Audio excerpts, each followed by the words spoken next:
Just a few months ago, while I was browsing YouTube, I came across this video by Simon Sinek.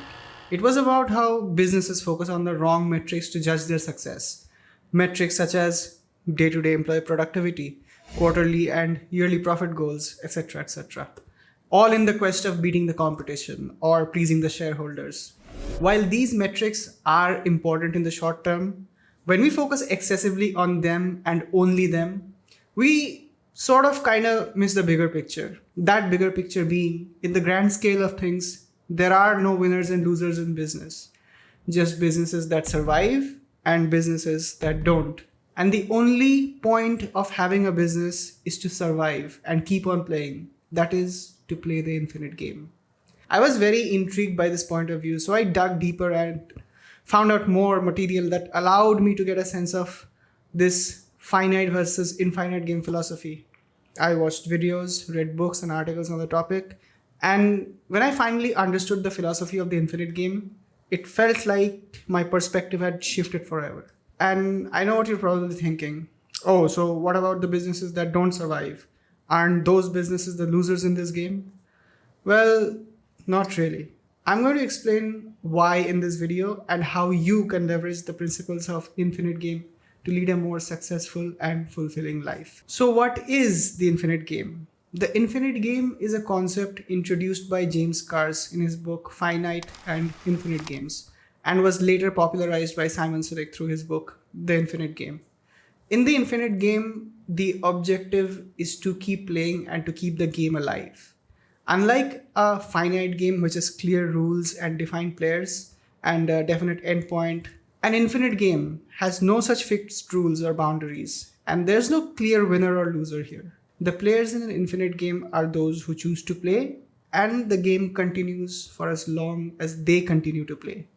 What this implies is that life is just not a finite contest with clearly defined winners and losers, but an ongoing process of growth, adaptation, and learning. And to adopt the principle of this philosophy, you must be able to zoom out and look everything from a bigger perspective where everything is connected to one another. This is sort of a modern take on what spiritual leaders and enlightened beings have been preaching for thousands of years. Instead of focusing on the destination, we must embrace the journey, as the journey is what gives us the opportunity and space for that transformation. For me personally, life and business are one and the same because I see them from the exact same lens, which is why the principles I apply to my business apply to my life as well.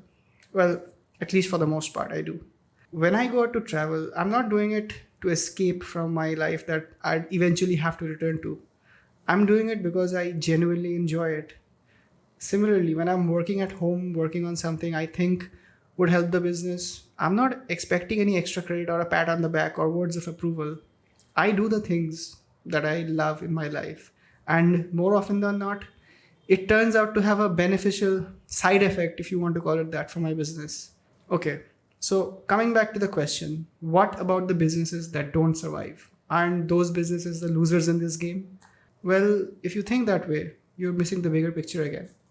In our world, nothing is forever. Nothing. There's only who you are and what you've managed to acquire. And everything what you've managed to acquire, be it money, fame, relationships, will one day be taken away from you. And all that's going to be left with you is yourself. The person who you really are.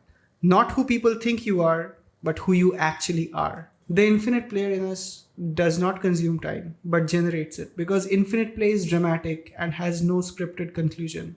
Its time is time lived and time viewed. In the infinite game, every moment is meaningful and valuable, not simply a means to an end. The infinite player is fully present in the moment, engaging with the game and other players and experiencing the drama and the excitement of the game as it unfolds.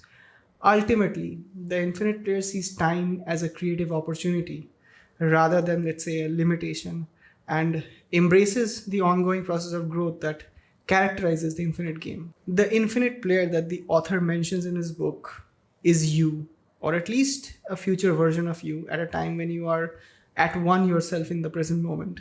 Because in the present moment, there's only now, right? not what has happened or what could happen. You're not defined by what happened in the past, nor are you too bothered by what could happen in the future. In the present, you exist because you're here already. You're conscious and you're breathing. And because you're committed to doing the things that you love, earning money and other good stuff happen as a byproduct or a happy side effect. Ways to become an infinite player. To become an infinite player, you have to first fully commit to the philosophy of the infinite game.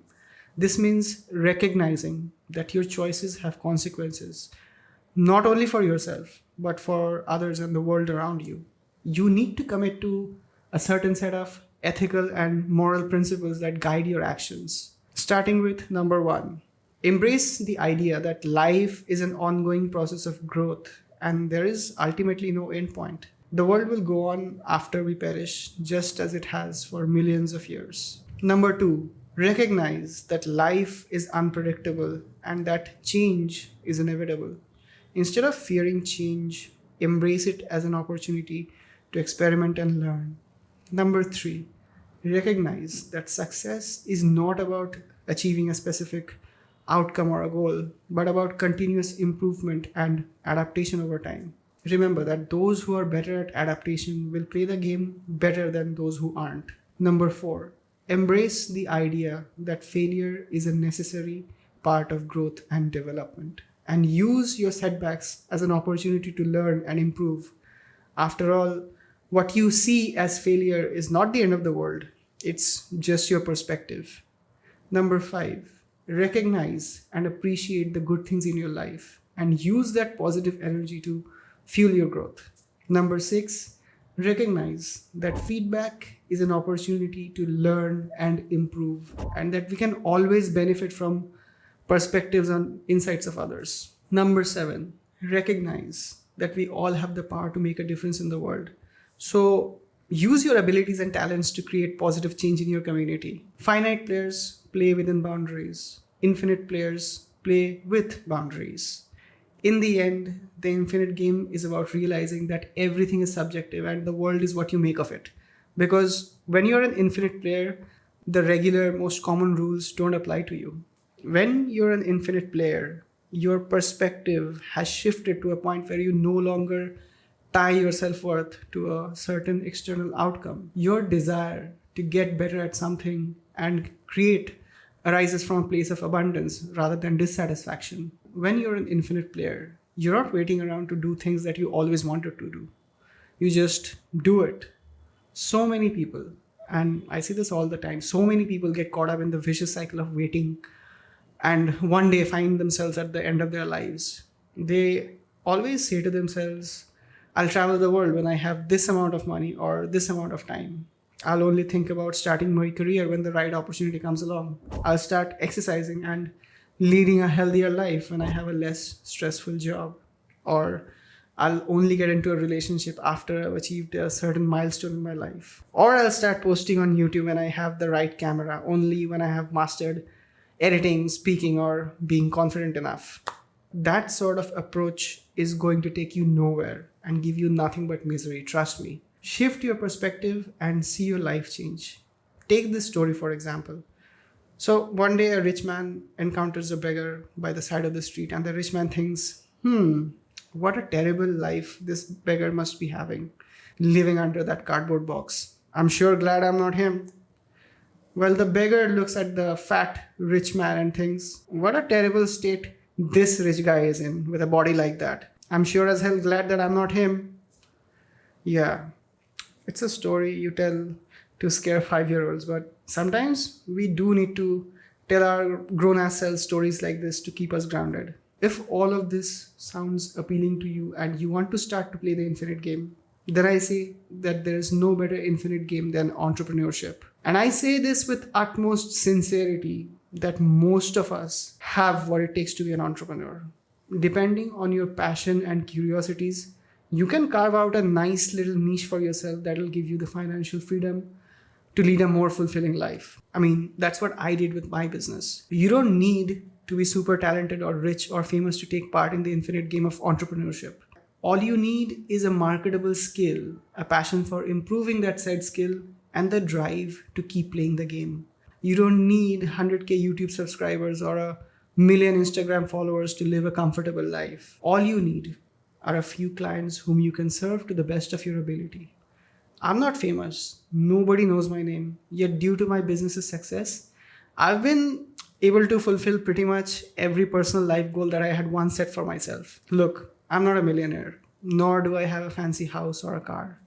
Those things aren't really important to me. I have enough money to live comfortably. I have enough time to pursue my hobbies and interests and travel with my friends. And for a person like me, I think that's enough. Time is the most valuable resource you have. And the new generation of wealthy people, the new rich, are those who have both money and time. And the way the new rich are able to have both money and time, not either or, is by prioritizing what's most important and rejecting everything else that's not. What you want in your life will be different, but you too can join the new rich by playing the infinite game. In the infinite game, there's no such thing as competition. There's only you and the unique market you serve. And even though you may fail again and again, the game's not really over until you decide to quit. But guess what? You could be playing the infinite game bad or wrong all your life. But with one good decision, your life will never be the same again. If you learn something from the 99 decisions that turn out to be bad, the 100th one is bound to be good and make up for all the bad ones. So, do you now understand why you cannot win in life and business? Because there's no such thing as winning or losing. There's only playing.